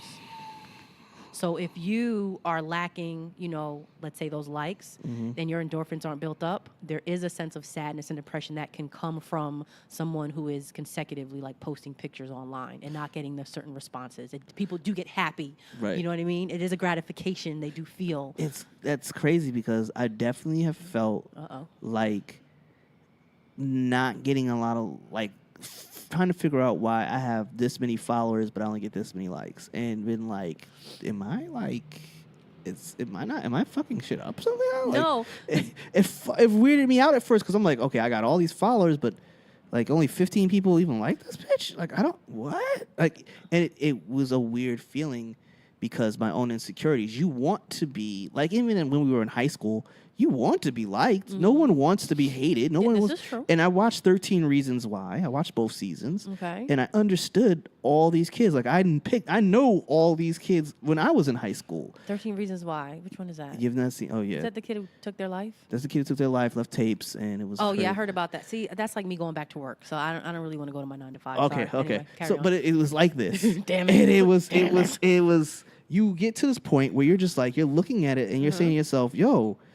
but it becomes like people that you know for years, Okay, everybody plays a character. and you're just like and you're just like looking at your social media like, "Yo, y'all don't fuck with what I'm doing. Y'all not trying to support." Like even when I post something about this podcast or something like that. I'm like, yo, you don't like a pic? You don't repost it? Like, What's up? I feel like I've done interviews with people and then they didn't post it, they didn't promote it, they didn't push it, and I was starting to feel like, yo, what the fuck? But then you have to realize they have a life, they have a schedule, they just might be on it. You just don't know. See, And I had to pull myself back and realize, like, not everybody's going to be on it like you. Not everybody is going to care about the same thing you care about. Because I like Star Wars. I like Star Trek, shit like that. People don't care about that shit. but then you too, you want the gratification. Yes, yeah, you and do. And but like, I agree because I know for me, I'll post a picture of being out, whatever, and I'm about my little outfits, and I'm cheesing, whatever. And I have a slew of likes, right? Then I post, hey, I'll be here next Tuesday, come out. And you got like 7 people. And it's like, what happened? So let me, everybody wants to see my ass. That's what it is? Oh. Oh, okay. Oh, So it's yeah. the ass pics. Oh, Yeah. so that's what it is. Mind you, I'm just being silly. I don't have ass pics. You know what I'm saying? I don't have those. Everyone's going to be going to see you. All the guys in the show like, she's hot, bro. What's going on? Let me go to her shit. Like Beavis and Butthead. The No. creeps are out. Go ahead. Yeah, they're always out. But no, I do notice that sometimes, it'll be a picture, something just very random, and that'll get a big bang, and I look, and sometimes I'm surprised, like, oh wow, and then it'll be like, oh, by the way, I'm gonna be here, blah blah blah blah, and to me that's a lot bigger, you know. Right. And then it'll be like, oh okay, you know, and then some people will tell me, oh yeah, I saw it, I'm gonna try to make it, you know, so they don't look at, you know, what I'm doing, or I see you, oh okay, so I can't really clock other people. Yeah, and the more I've put, it's a scary thing when you put yourself out there like you did, but you've been doing it for so long, you're putting yourself out there, so you're a little more comfortable probably than me, but I'm putting myself out there in a level where I'm putting together this kind of content, and it's all subjective to someone else's opinion about how they feel about it. You know what I mean? Like, I'm giving you content both from photography from point of view and from this point of view, kicking that flavor in your ear. and if you don't like it, you can just and to the curb. And that's what it is with people. You know? And I just, you know, and you think this person's going to support you because you've known them since you guys were in a playpen, and they don't give not a shit about what you're doing. But let me ask you, and I'm not trying to get all philosophical on you, but this is a good question. Yeah. If you could have it your way, Right. when it comes to social media and the responses that you get versus the responses you don't get, Right. how would it be for you? If I could get the responses that If you could have it your way, what would it be? Tomorrow, you wake up, you have your phone, boom. What are you looking at? The dude from the crib? He's liking all your shit? Is that what you want? Or I would want somebody with some real influence to like my stuff. Okay. The simple reason why is because sometimes you want those people who are in your business, the gratification of knowing that you've been accepted by your peers is a little bit of a difference than just in Johnny or Jerry over there liking your stuff. Johnny and Jerry are just subjective. They're going to like it because maybe they like it just because of you. They probably haven't even listened to your podcast, but because you're doing it, they'll like it. But if someone who is doing the podcasting thing and is literally like moving and shaking and they like your stuff, it's a different kind of a gratification. I'm sure if, like, okay, let's say Tracy Morgan and Cedric the Entertainer are sitting in the crowd, and they're the first person to stand up and cheer you on, and you killed their set. I know it's a different kind of gratification than if Mo, Larry, and Curly are sitting there and they're like, "Yo, your shit was hot, chick." Well, Mo, Larry, and Curly are kind of popular. Yeah.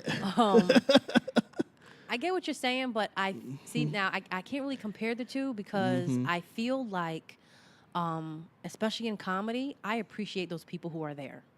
So I did like a show some time ago, and there was like this big supposed like industry, like music industry, you know, mogul there. Yeah. And he's like, you know, come and have a drink with me. And I'm just like, okay, but you know, I got to take pictures, and you know, there's some people here or whatever. Right.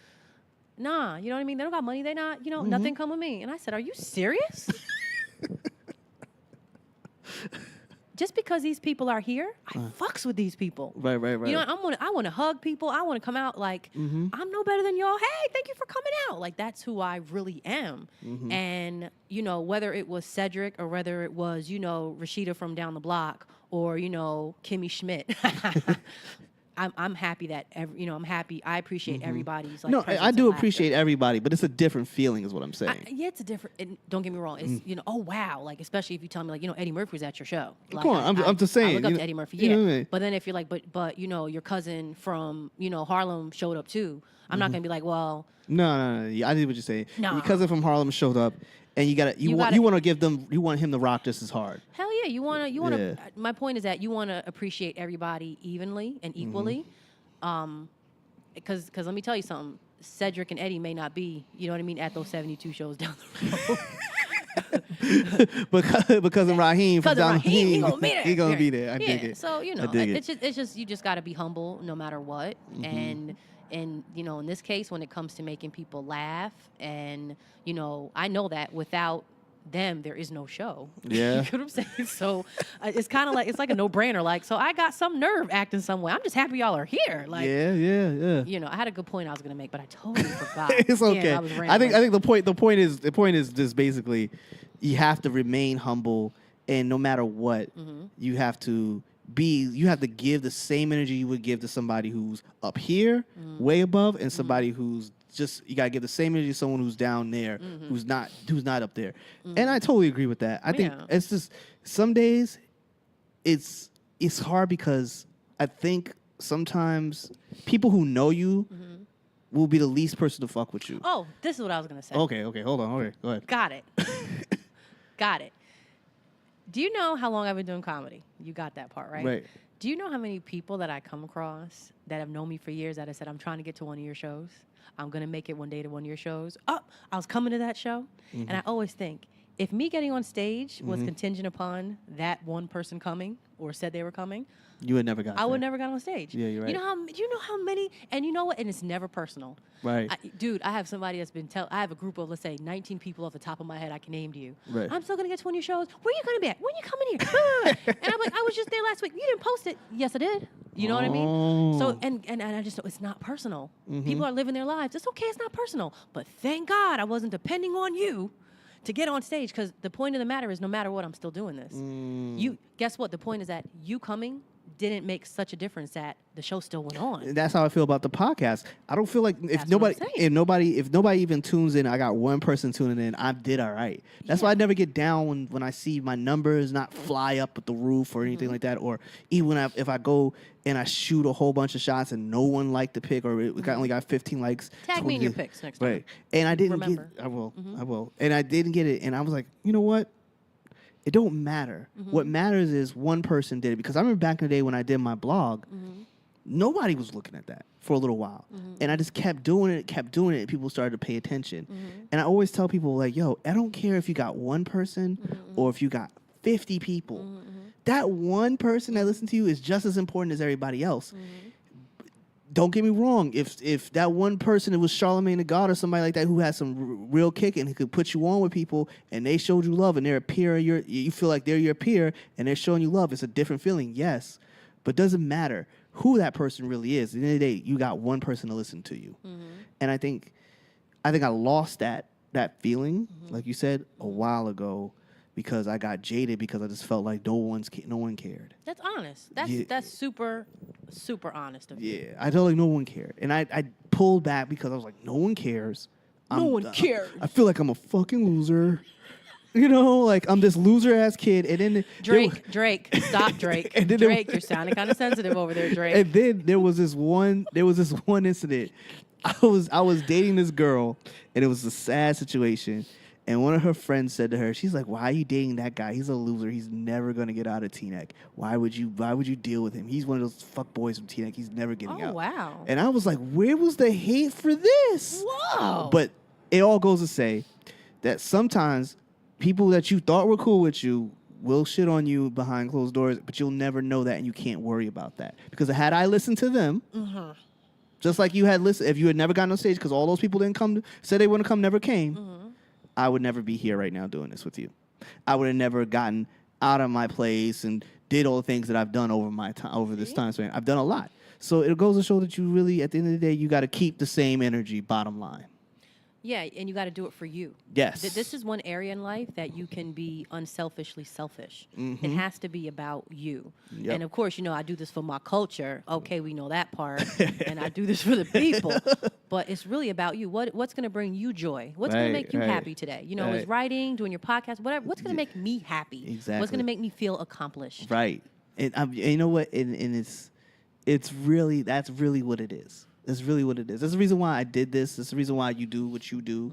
The reason why you're not just satisfied with being a woman who is making a living as a comedian. You want to be someone who has done, who has quenched her thirst for creativity, and you keep growing. And it's never ending. I admire that about you because I didn't know this before we started this podcast, but as we've gotten to talk to you, you're really highly multifaceted, even more than I expected. Oh, thank you. So really, it's a real joy, like, to get to know someone again on that kind of scale where they're not just somebody from high school who's doing her thing. You got to know them on a level. So I admire that. I respect that, because not a lot of people are willing to. Most people want to stick to this and say, okay, what's the next thing I'm gonna do? You are like, nah, and you didn't even mention anything about acting like that. You're like, nah, I got other plans. You want to be behind that. You want to really act, produce, comedy, right. I mean, I'm a Christmas tree. So I have many decorations. Yes, I noticed that, man, and that's dope, yo. I have noticed that. I didn't want to say it, but I noticed it. So corny. But I get it. Oh I completely understand. Christmas tree, there's so many ornaments here. So stupid. So many ornaments. I'm just saying. Oh my God. It's a lot to me. That's a lot to me. Is that like, have your siblings and your family noticed that about you, that you're just like, you're just never always going to get her completely figured out? There's a lot of things to her. I'm sure that they know that I am creative. Mm-hmm. I'm sure they know that I am someone who has an extremely big heart. Right. Like I'm very giving. Like and I want to help. Like I have a passion for helping. I have a sincere passion for helping. I'm glad that I pay attention, because the creativity is really, it's talent. Mm-hmm. You know what I mean? And I'm not trying to brush it under the rug like it's not a big deal, but I'm also not trying to boast. I got you. You understand what I'm saying? I got you. So I'm humbled to know that, like, you know, these great things have been lined up in my DNA. Like, thank God. Like, and I've listened to the callings. You know, because like I said, we can sit and watch a lot of people with all these different talents, and we're like, shit, he would be excellent. Would he be good? Let him dance. Oh my God, right? But I'm just so glad that, like, I'm paying attention and I'm listening, and I'm like, okay, God, I hear you. Because I tell the kids at the hospital all the time, I go, listen, everybody has a talent. So, like, let's just say I'm sitting with a kid and they are an amazing artist. I'm talking like 11 years old, sketching some anime shit. And I'm like, wow, like, do you take classes? And they're like, and they're like, no. They shrug their shoulders, no. I go, so you've never taken a class, you've never done anything for this? They go, no. And I go, see, now this was your God-given gift. Right. What you're doing, people have to pay money to take classes and learn. Not to say that, you know, you don't have room to grow, but this is your gift. We all have a gift, and we have many of them, whether you're a mathematician, whether you're an architect, whether you have a gift to gab. You know, I'm comedy, but I have many, you know, other facets. I'm glad that I have gifts that I am actually honing on, you know, like I'm not neglecting them. Yeah, I can tell. You're not neglecting the gifts, and you're going forward. And for a woman who's been in her field for such a long time to continue to go forward like you are, it's never easy to take that time to say, you know what, this is what I'm going to do. This. I'm just going to continue to do this. Because I know there had to be times in this journey that you were just like, you know what, I got to fucking do something else because this shit is not panning. I mean, yeah, it's a beat up business. You start to look at yourself and you're like, where am I? Like, do I feel progress? Where am I going? Did you see anybody you started out with start blowing? Oh my God, so many people. I've so many people. There are people that come after me that have like, boom. I'm like, oh shit. But I'm always happy. Like, right. I saw my boy Corey Fernandez, and I remember me and Corey, we were at a show in Harlem, and he approached me, and he was like, hey, I'm doing comedy too, and da da da da. And I was like, oh okay, whatever. Then we worked together. Next thing you know, I turn on the freaking TV. Corey Fernandez is in everything, and he's what's that movie? Night Watch with Tracy Morgan and Bruce Willis. Is that the name of it? Either way, when I tell you, I saw he had like a lead role. When I tell you, like, celebrating, like, I'm happy to see my peers like bust out. Like, it's never a matter of like, oh, what about me? Do you think that served you well to continue to have the relationships that you've had? Oh my God, I'm so excited for people. I don't think people understand like how I'm like rooting for them. Right. Because I know that this is not easy. I know that giving up is, I can quit tomorrow. I can go to bed tonight and be like, I'm never coming back out to do comedy. Any shows I got booked, I'm just not coming. And then just go about, and nobody's ever gonna be like, hey, listen, there's no human resources department in this shit. You know what I'm saying? Ain't nobody coming to get me. There's no corporate cops coming to get you. HR talking about you haven't been to work, you haven't been on stage. You know, nobody give a shit. No HR. She's been missing for months. Nobody gives. We must find her. And I'm not saying nobody cares about me, but you understand, in this business, you have to have that want for you. You have to have the gumption. Because ain't nobody gonna go get it for you, but you. You gotta go down and get it. Right. So do I think that me celebrating other people helps? Hell yeah, it keeps good energy. It serves you well in this game. It keeps good energy. Well. Yeah, I've definitely realized that, like, you gotta to give it to the people. You gotta like I've learned to just give the respect and all. Hell yeah, there's been times where I've seen people who have done shit less than I have and blow, and I'm just like, fuck it. But I also realize that I have to give them their due. They just got their moment, and I'll have mine or whatever the case may be. But that competitiveness that you have to learn how to turn it off and turn it on. And you gotta be happy for the people that are around you that are doing well, because if they can do well, that means you can too. Hell yeah. And that's something I had to learn, because I used to be a little angry guy, a little salty. Yeah. Oh, don't I be was salty. like, You were that dude in the corner with Belly. Probably. Remember the movie Belly when DMX was like, "What you over there mad? What you mad about? That was you?" Yeah, when they stripped that nigga naked and put him over there, like Remember over there. that? Yeah. Okay, I hate when I make movie references and people are like, "I don't know," Nah. because I live in a TV movie world. Okay. I told my girl the other day she didn't see Belly, and I was like, I kind of questioned her relationship at that point. I was like, yeah, you should think. Even when Cardi B talks about Belly in her song, she's like, "We're more like Tommy and Keisha." Yeah. Of I think I'm like, she's a little too young to know that. I was like, so right away, I was like, she didn't write that. I was like, she didn't write that. She didn't write that. And then I thought, unless, because what is she, 20? 24 almost. I was like, nah, that was before her. Then I thought, okay, maybe she was in the classics. Who knows? Okay. Yeah, or maybe she was fucking with an older dude. I was like, somebody, there's kids who've never, like the other day, like I tell everybody, I saw the other day on YouTube, this kid had a reaction video of him listening to Nas that was written for the first time. Thought the kid's ears were going to explode. He was like, this guy's, he's so real. He lyrically, like I was telling this, I think I said this on the other podcast. This is crazy. Like I'm blown away by how much these kids don't know about what came before them. They're so caught up in what's happening now that what happened in the past is just old news to them. What's happening now? And I wonder, were we the same? Did I not know KRS-One was? Did I not know who Rakim was? Did I not know who these people were? But I had to know who they were because when I was a kid, KRS-One was still popping. Rakim had a song on Juice soundtrack that was crazy good. Leaders of the New School. Leader of the New School. I knew all these people. Buster before he was Buster. Because they were still relevant at the time when I was a kid. But if you ask me about Furious 5 and all these other people who came in like Sugar Hill, we're talking pre-1985. I don't know them. So that's probably, so the way we're looking at them is how they're looking at us. I think so. That's what I'm saying. I think so. That's what I'm saying. But no, no, I'm going to say no because even my mother appreciates like our hip hop. Like my mother's like a Jay-Z fan. Oh, see? And so is my mother. She listens to like my mother going to church. On the way to church. That Black album is still a classic. My mother loves, and it's crazy, my mother loves Cardi B. Really? Is your mother from New York? No, yeah. She was originally from New York. She came over like when she was like 19 years What old. part of New York? She was from right there, Harlem. My mom too. No, see, okay. So we're like immigrants of Teaneck. Yes, we're not supposed to be there.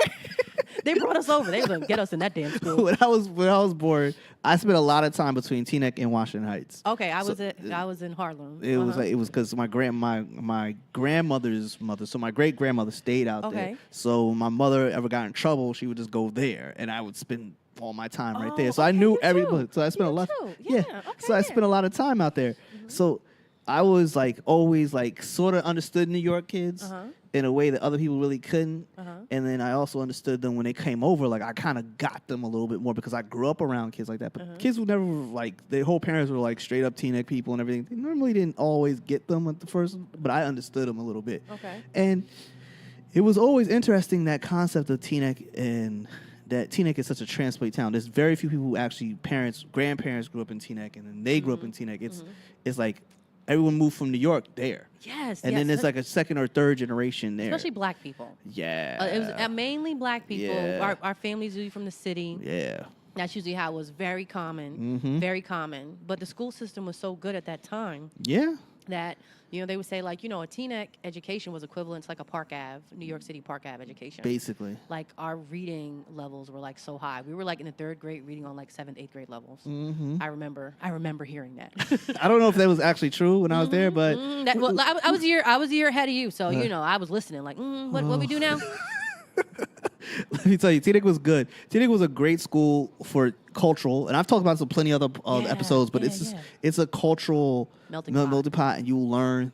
You will be a lot more advanced than most people when you graduate from Teaneck High School. Dude, because of culturally, you'll be more advanced because you're going to be around so many different. So when you go to college, if you go to a big school, it's not that big of a transition. Do you think that is to be said for black kids and Latinos in Teaneck, or do you think that's to be said for white kids? I think it's highly level for white kids, but I notice there's a lot of minorities, black, Spanish kids who are a lot more developed than their contemporaries when they get to college. I have learned that I don't know if it passed my generation whether that was true or not. Teaneck is not that great anymore. No, it's a lot different Have now. you heard? Yeah, I know the demographics now. It's like a black town. Yeah. Like I remember Mr. Gardner saying to me. You remember Mr. Gardner? Of course. God rest his soul. Yes. He would say to me years ago. He'd be like, the white man does not want his kids in school with y'all. He's like, we're the first town to integrate historically. Yeah, but we are. no. He'd be like, but no, that's not what they want. He's like, watch. He's like, premise Catholic. They're going to put their kids there. They're going to open up Jewish schools. They don't really want to be in school with us. Watch, I'm watching. You see. And then I look now, and he was right. The demographics have changed. My nephew is in a school. Most of his friends are all black. There's like no white people. But so we had the pleasure of going to school with, like I talk about in my, comedy. I went to bat mitzvahs. Like I had the pleasure of being that black kid at a bat mitzvah. That was dope. Like, we had friends that were from every walk. And culturally, we really didn't have a color line to feel like I am black in school and I'm the only black kid. It was like, dude, we were in school with everybody. I know how to talk to everybody. Yes. I don't have a sense of, nervousness when it comes to different cultures or people. I don't have that sense at all. I kind of understand all kinds of different cultures because I kind of, like you said, you got to talk to so many different people. So I don't have that kind of nervousness. I kind of like, okay, cool, you're whatever. I don't really care about that. Are you a decent human being at this point? Because all that other stuff is out the door to me. Right. But it's sad to say, but it's been such a transitional flip because the people that lived in Teaneck have moved on, and the white flight kind of situation has happened. Like they've kind of moved out, going other places, and a lot of their kids, they don't come back to live in Teaneck. The diversity is not there like it used to be. They flow out of Teaneck, and then those houses get sold to other minorities, obviously, and we get in there. But then all of a sudden, the cultural level of it changes. You don't get as many different cultures in a certain area. You're getting a culture where it's predominantly one or two minority cultures, and it's not being diverse, or it's even being a white culture in some places that you don't get it. But I don't know if that's really healthy for the development of the kids. They need to know that the world is a much bigger place than just one or two people. Right. Well, for the most part, it seems. Okay. Does he know me? I don't know. I think he's an Uber driver. I think he's looking for his pickup. Didn't he give me the mean girl? Yes, he did. He gave you, what the fuck are you guys looking at? Anyway. Excuse me, Mr. Chin. You see his chin? His chin was sitting on his steering wheel. I think that it's unfortunate. I mean, you have some towns, we just sound spoiled because we have some towns where you have some kids that are like, I was the only black kid in my school. That's very true. You know what I mean? I dated a girl. You keep a little I dated a girl story, don't you? I'm sorry. I live my life. Shoot me. With you. Anyway, me and my boy, we dated the only two black girls in Mawa back in the day. I'm sure they were whack. It was not. It was one of those situations where my guy was like, yo. They were like, woke, Wakanda, what? They got open crib all weekend. Is that a latte? I was like. A Wakanda latte? I was sitting around like, wait a minute, you guys are only? All right, cool, let's go.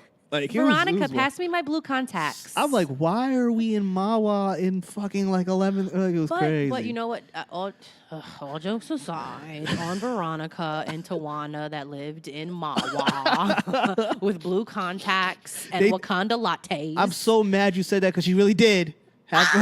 See, now that makes you corny. Come on, man. It was one of those things, man. You were in a sunken place. I was, but I was living my life. At least, okay, that's honest. Judgy. All right. I know, I ain't shit. Where's my gavel? The judgy. No, to each his own. I see. In her case, they probably are going to go to great schools.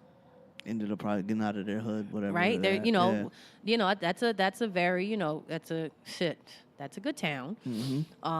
And they have their leg up on education, which is great.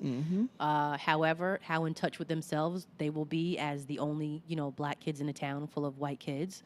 I'm sure they have stories of crazy racism, to be honest with you. Oh, yeah. You know what I mean? You can't tell me you were the only black kid in the school right here in Bergen County. Because we see it. You know what I mean? Yeah. We may have come up around a lot of nice diversity, but the one thing we get a pinch of and we see that racism. We see it. We know it. Subtle. It's subtle, but it's always been there. We see it. We know it. Took us a minute, but we got it. Yeah, so if you were to speak to these young ladies today, would they have some stories for you? Oh, I'm sure they'd be like, you have no idea. One was dark skin, one was light skin, and they had stories. They already had stories for us to tell us then. Yeah. But they were like, there's no black people. Like they met us at the Garden State Plaza randomly. Oh yeah, that was a good time, Garden State Plaza. I hate going there now. Yeah, Garden State Plaza was like, if y'all, I know some of y'all listening probably never heard of this place, but let me tell you something. You want to know where the melting pot really is? Go to the Garden State Plaza. Everybody clashes with everybody. It doesn't matter if you're a millionaire or a thousandaire.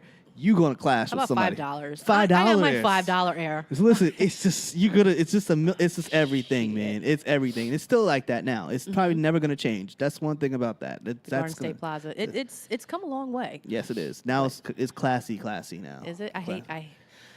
They have events and stuff all over the place. It's like mad. Like now it's like a madness. big place. It's big now. You see people dress up to go there. I gotta get off Route 4. She drives past it all the time. She hates it all. No, if I'm on that side of town, I'm just like, I don't have no reason to be over there. I come right over here. Look, I'm not even gonna. I just can't tell everybody where I be at. You see what I'm saying? Because people will follow creepers. Not even that. Then I'll be in the mall, like looking at a pair of shoes. I'm like, yeah, I thought you said you never come here. Who, me? So I'm old now, so I go to the old people's mall, which is Riverside. I like the Riverside. That's my preference because it's not a hangout. Yeah, I can just go there, do my thing, be out. Nobody's bothering me and shit like that. Yeah. And then, so I still now, because I only shop, when it's time to go shopping, I go to the Bergen Mall. Bergen Mall's popping. Yeah, I go there because everything's on sale. Oh, my God. You can go to Home Goods. You can go to Nordstrom Rack. You can go to Last Call. You can go to Bloomingdale's. Oh, it's a good time over there. Yeah. And then you can go to Whole Foods and get yourself a little salad. And then what else is over there? And then there's a Target. Yep. Yeah, you can get a lot done over there. Yep. You can get a lot done over there. And that's why I do it, because I refuse to be sitting, driving around the mall. You got to have your sneakers on, though. You got to be ready to walk. Yeah, you're going to walk. Yeah. You're going to walk. Everywhere you go in Bergen County, once you get out your car and you get to a place, you will walk. That's true. So don't like it always bugs me out when I see women wear, because when I went to the city the other day, I saw a whole bunch of girls wearing high heel shoes and walk around. I'm looking at them, I'm like, are you out your mind? See, now, as I get older, like I wear heels. Like I like wearing heels. I'm very much a girly girl. I like dresses, skirts. I like all that shit. However, I dress for the occasion. Yes. So if I'm going to the mall, you're not going to catch me in heels, like to be walking for a total of possibly 4 hours shopping. Yeah. However, had you taken a picture of me 20 years ago, you may have caught me in a pair of heels. Okay? And I had longer hair, so that was a younger Shatara with. She was a hot mess. So you may have caught me back in my younger days, hot messing it, walking around the mall with some heels and a little patent leather bag, staring at you like, acting like I'm going somewhere. Like, look more. She was a hot mess, that girl. Oh my God! And today, no, I'm grown. Yeah, we all go through a phase of being a mall rat, and that was a place to go. It's part of it. Yeah, it's part of it. Good times. Well, I thank you so much for being on my podcast, Tara. Absolutely. I want to say that this has been one of the more relaxing and more honest podcasts I've done. Thank you so much, yo. You've been really real, and you definitely showed me a few things and I just learned a few things. Let's just put it that way, man. Like real talk, like very open, very cool, man. I appreciate it. Anytime. And I thought you were gonna dig deeper. You did good. There was things to dig deeper into. That was good. But I was like, Don't talk, just listen, Jodeci. We're just going to stop it right here. That was excellent. Okay. That was just so. Fine. Let the people know where to find you. Let them know what's going on with you, and just give them the real. Okay, so I do stand up. That's the deal. And right now, you can catch me this upcoming Thursday at Mist Harlem. And I will be hosting. I will actually be guest hosting for my girl Mina Amani. She's out of town, so I will be hosting. Okay. Showtime is at 8:30 prompt. They don't play. And we're going to be there having a funky good time. I promise I will be there ready to act a damn fool. Yeah. So we have a dope lineup. And outside of that, I'm on Instagram, Shatara Curry, New Jersey. Bang, that happened. Uh-huh. And I am on Facebook at Shatara Curry, I think. And then there's another page, Comedian Shatara. Just a hot mess. I can't keep up with my damn self. And you probably catch me in Target tomorrow around 2 o'clock. There's a sale on water. And and then you can catch me on this podcast. So Shataras Stalking has begun. Continue to support my boy Brian here and his dope podcast. Thank you very much. I will support. Yes, because we podcast everywhere, anywhere. That's for facts. That's right. It's happening, people. Thank you for having me. This was fun. Yes. So you guys already know, man. Catch me next week, man. You know what episode this is, man. I can't wait to speak to you guys next week. And guys, take care.